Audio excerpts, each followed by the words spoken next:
E aí, galera do PNP Opina, nós estamos de volta agora, depois das eleições. Está todo mundo ainda vivendo o pós-eleição, tanto a classe política quanto a sociedade. Nada melhor do que a gente analisar as eleições nos mais diversos aspectos.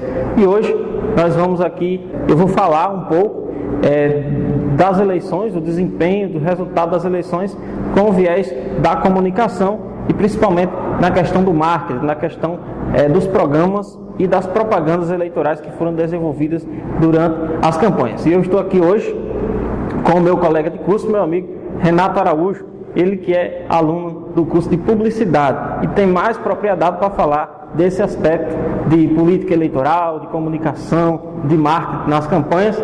Seja bem-vindo, Renato, ao PNP Opina, conversar aqui um pouco com os nossos web espectadores.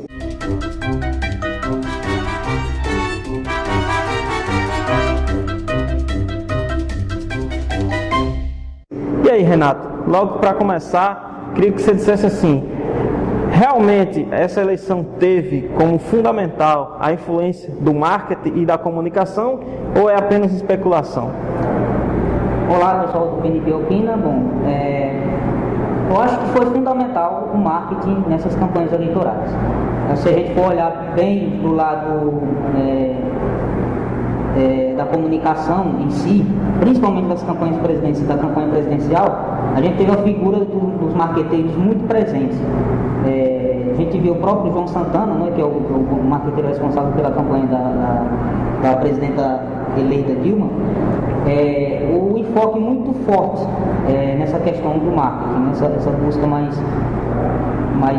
forte em cima do marketing. Você acha que foi mérito, em se tratando mais assim, especialmente da campanha presidencial, foi mérito do marketing do PT ou foi erro, foi limitações do marketing do PSDB que não conseguiu chegar nos problemas, assim, não conseguiu ter afinidade com o eleitor? Hoje a gente vê essa figura do PT no Brasil muito enraizada com relação às questões sociais. Eu acho que o marketing se usou muito digamos assim, do pouco conhecimento das pessoas com relação ao uso do marketing em campanhas políticas e foi meio que influenciado. As pessoas deixaram de pensar um pouco mais no marketing como uma ferramenta, como um objeto usado pelos políticos do que propriamente a campanha feita.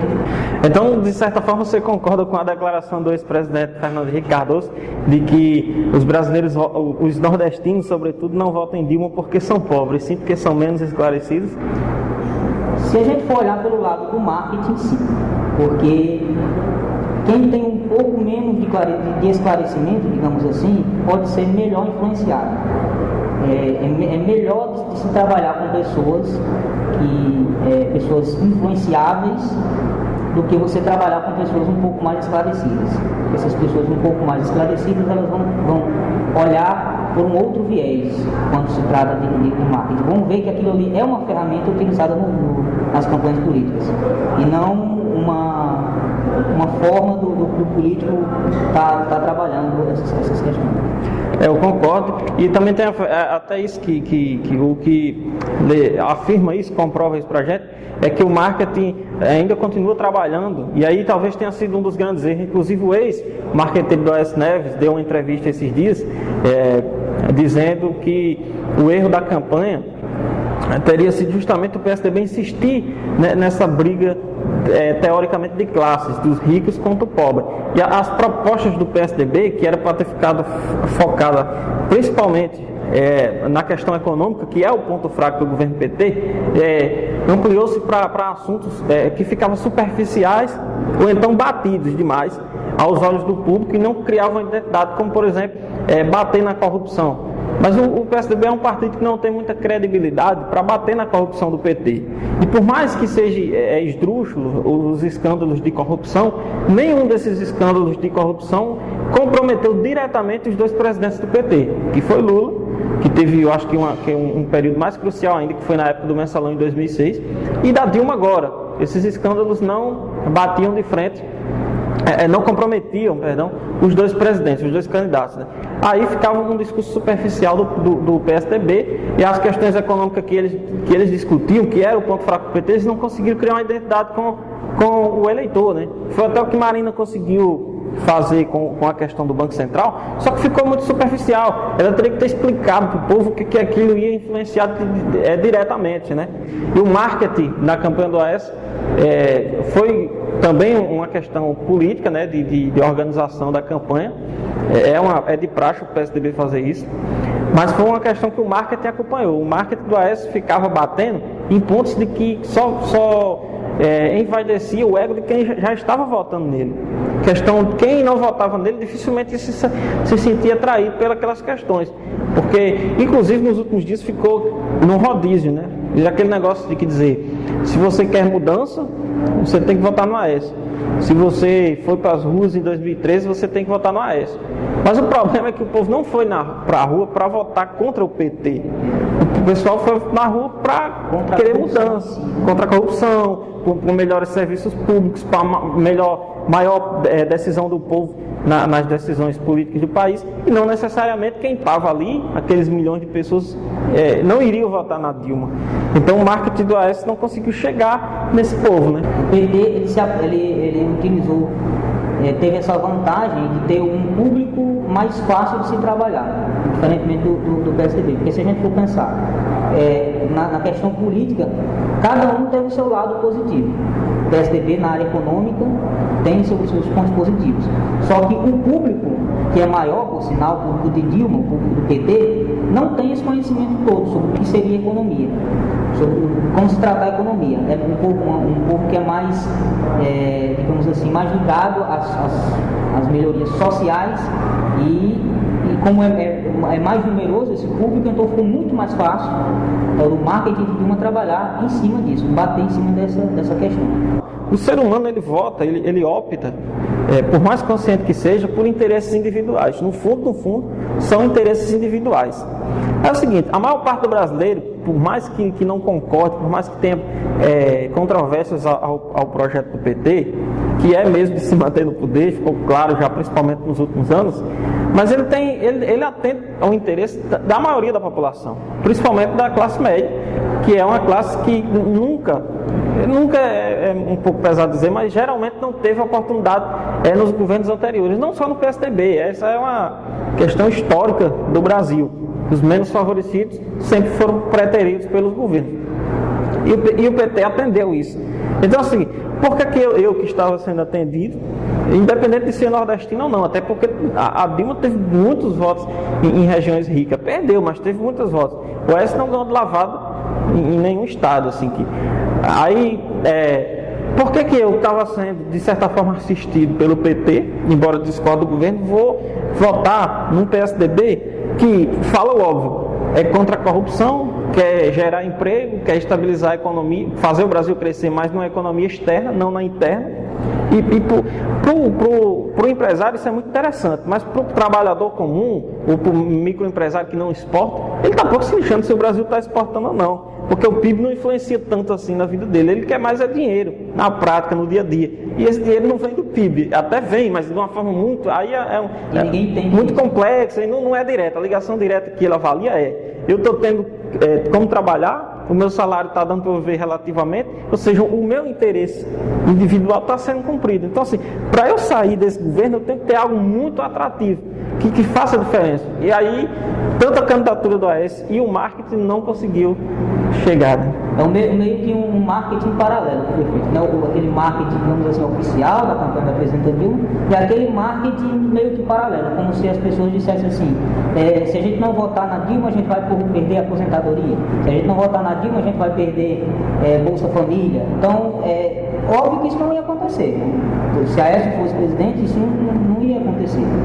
Mas as pessoas acabaram criando esse medo. É um marketing paralelo mesmo. Aquele marketing que foi feito saindo um pouco da esfera da campanha, da comunicação em si do próprio candidato, da própria candidata. E foi para esse outro viés aí também. Exatamente.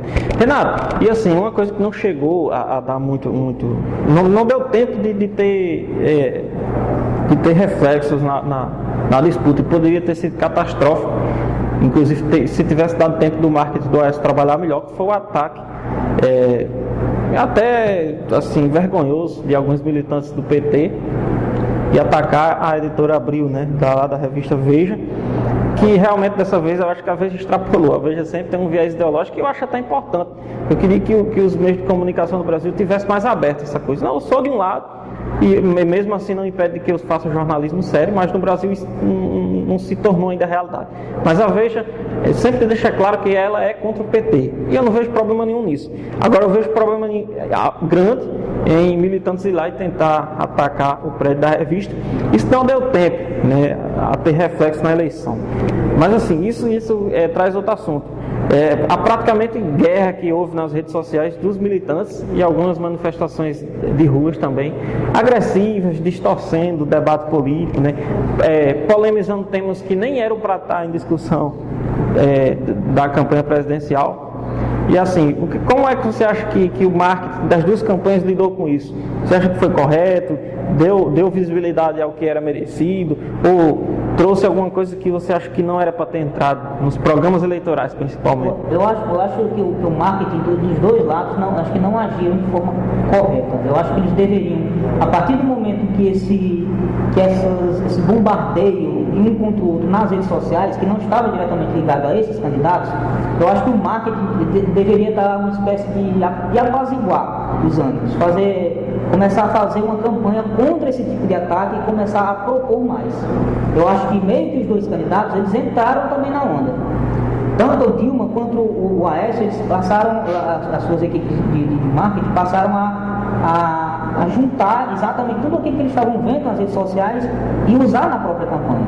O que eu acho que atrapalhou muito o debate político. Os 4 debates que a gente viu, a gente não viu produção nenhuma, assim, produção no sentido de trazer benefícios para a população. Não teve debate, a gente só via brigas, troca de acusações. E referendado por essas pessoas que estavam nas redes sociais.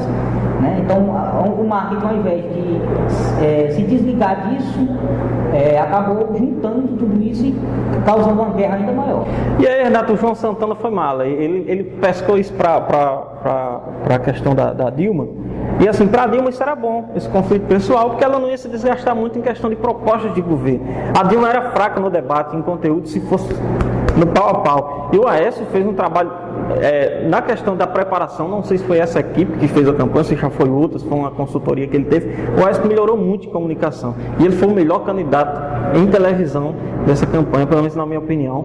Ele foi muito bom, tanto nas entrevistas quanto nos debates. Então, no debate, se fosse por conteúdo, a Dilma saía atrás. Isso não tem nada a ver com ser melhor ou pior candidata. Estou falando de performance. De conteúdo, de potencial administrador. Não é isso. Estou falando em desempenho na comunicação da campanha. O Aécio era na televisão, para quem trabalha ou sonha em trabalhar com campanha eleitoral, candidato dos sonhos, né? Interage com a câmera brilhantemente. Ele vai no olho do telespectador. É brilhante o Aécio. Porque o que nós vamos escolher no próximo domingo não é apenas um novo presidente, é um novo país. Um país que respeite as diferenças e as liberdades, que respeite a verdade do nosso povo. Por isso, eu peço mais uma vez, venha com a gente pelo Brasil. Mas eu estou falando em performance, de apresentação. Assim, o confronto pessoal minimizava isso do Aécio e brecava os conteúdos. E aí a campanha da Dilma pescou isso muito bem. Então beleza, quer ir pro pau, vamos pro pau no pessoal. E aí eu acho que o marketing do Aécio falhou, porque era para ter puxado o freio de mão e não ter ido pra briga. Porque assim, gastou pelo menos uns 3 debates presidenciais com ataques pessoais. E é o seguinte, quem tinha a perder? O Aécio, porque ele não crescia. A Dilma estava se mantendo ali no patamar dela de ser eleita no aperto. Então assim, o Aécio foi que saiu prejudicado, né? A Dilma ela não teve um desgaste, porque na verdade ela já estava, digamos assim, consolidada, né? O Aécio que estava perdendo ainda mais, porque ele estava chegando, né? E a Dilma já estava com um patamar já confortável, né? Em termos de votos. E aí, algumas pessoas, por falta de conhecimento da internet, diziam que a Dilma é muito ruim. ruim nada, ela estava sendo, era muito bem produzida. A galera que comprou a ideia de que ela estava. Eu até acho que ela é ruim de televisão, mas ela obedeceu, e o PT desde 2002, né, desde lá do fenômeno do Duda Mendonça, que o PT entendeu uma coisa: a gente tem que fazer comunicação bem feita na campanha. E o PT, os candidatos, principalmente os presidentes do PT, eles são muito disciplinados e escutam. Eles pararam daquele negócio de querer ganhar no grito a eleição. Eles aprenderam que eles têm que usar a mídia e tem que se comunicar, obedecer as estratégias de campanha. E a Dilma obedeceu fielmente. Tudo que estava claro ali que era uma orientação da campanha. Olha, se o Aécio puxar qualquer coisa de um pouco assim mais alfinetando seu governo, você joga a questão do avião da terra do tio dele, porque ele vai entrar na briga e aí, né, vai embora o debate, a Dilma não é questionada seriamente, assim, nada que vai. E ficava sempre aquele negócio. Os eleitores da Dilma e os eleitores do Aécio. E ninguém crescia. E a Dilma era beneficiada por isso, né? E os indecisos não iam para nenhum canto. Ou seja, isso beneficiava quem? Quem já estava na frente, quem tinha o favoritismo, que era a Dilma. E aí o Marco do Aécio pecou nesse aspecto. E aí também é muito difícil você botar, mas o cara é ruim, ele é um profissional ruim de comunicação. Não. Às vezes ele armou uma estratégia, mas a campanha, a candidatura do Aécio não correspondia, não tinha como fugir muito disso. Aí também fica difícil, né? Tem que entender também que o marketing não é a única ferramenta do debate político. Tem que ter um candidato também. Né? Se o candidato realmente também não for bom de voto, obviamente que ele não vai. A comunicação dele não vai adiantar. Pode ser a melhor do mundo, pode gastar milhões. Mas se não houver o candidato, a figura do candidato que favoreça a sua história política e tudo mais, não vai adiantar de nada. Sendo que a Dilma já estava muito concretizada nisso aí, muito estabilizada. A figura dela com a retaguarda de Lula. Já essa não tinha essa. Só os 92% de aprovação dele, Minas. Então, assim, se você quer ser eleito presidente, você contrata Renato, que ele vai te eleger presidente. E aí, Renato, o que você vê de influência do marketing, da comunicação na campanha de Henrique, ou da campanha de Robson, que tenha decidido... Tinha Fátima e tinha Lula pedindo voto para Robson. A candidatura do Henrique foi tão mal elaborada, numa coligação esdrúxula, que conseguiu despertar a atenção do povo que não era uma boa, que estava muito incoerente, estava muito forçado. Eles vão ter uma chance bem maior, porque nas redes sociais é bem mais barato você fazer uma campanha, né? Então é bem melhor você fazer uma campanha nas redes sociais se você tiver uma ideologia independente, se você não quiser ir muito ficar refém de certos grupos midiáticos e etc.